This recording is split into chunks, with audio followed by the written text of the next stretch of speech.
This wasn't just a crash, it was a controlled demolition of trust, of lives, and of the illusion that anyone was actually in control.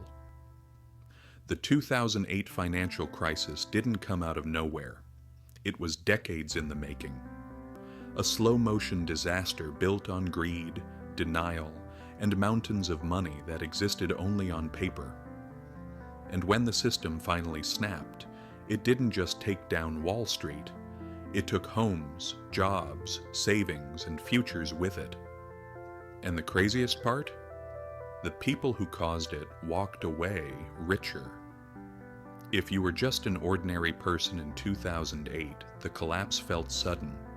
One week everyone was talking about rising home prices and economic growth, and the next? Banks were failing, pensions collapsing, the stock market falling off a cliff. And while millions were losing everything, your government was writing checks, not for you, not for the families being evicted, but for the same institutions that caused the disaster. They were too big to fail, so the rest of us were allowed to fail instead.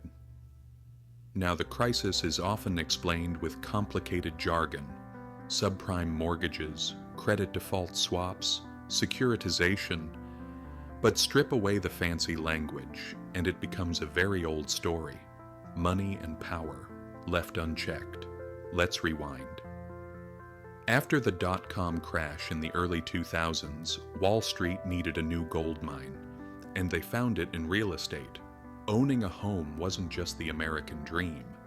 It was marketed as a guarantee, a promise that prices would always go up. So banks started bundling thousands of home loans together and selling them as investments. They told investors it was safe, low risk, high return, backed by real houses, and everyone wanted in. But to keep the machine running, they needed more mortgages, so the banks started lending to people who couldn't afford them. No income checks, no savings, adjustable rates that would explode later. Didn't matter, because the banks weren't planning to hold the risk anyway. Then came the second layer: bets on the bets. People were literally gambling on whether loans would fail. Some were even rooting for failure, because that's where the money was. And the referees, the rating agencies, they were paid by the same bank selling the garbage. So they stamped toxic products with AAA, the highest safety rating. Everybody was getting paid, so nobody asked questions.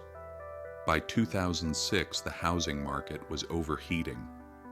Homes were being built in places where no one actually lived. People were flipping houses like lottery tickets. It looked like prosperity. It was a bubble. And once interest rates rose, the defaults began. One by one, the dominoes fell. The bonds, the bets, the banks. Lehman Brothers collapsed. Bear Stearns disappeared. AIG, one of the biggest insurance companies in the world, needed life support. And when those pillars fell, the entire global system started to crack. Panic spread. Banks wouldn't lend to each other. Credit froze. Markets crashed. Millions lost their jobs, their homes, their retirement. And then, the bailout. Trillions of dollars, not for the public, but for the financial system itself. Executives who helped cause the crash paid themselves bonuses with the bailout money. This wasn't just a financial failure, it was a moral one. And here's the part most people miss. The system didn't change.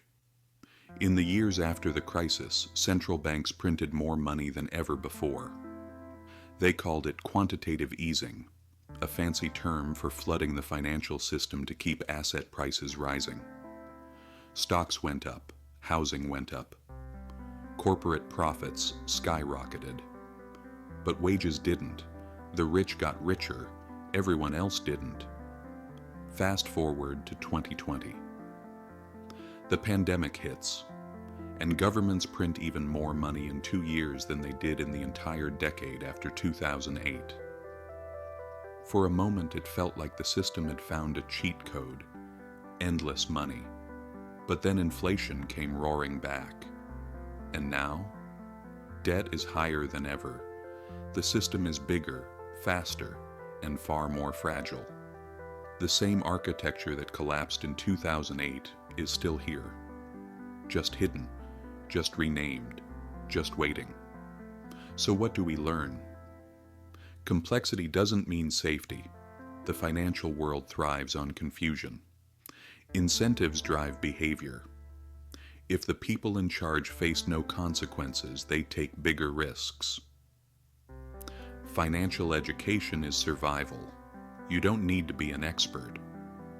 But you do need to understand the game, because the system won't warn you, the news won't warn you.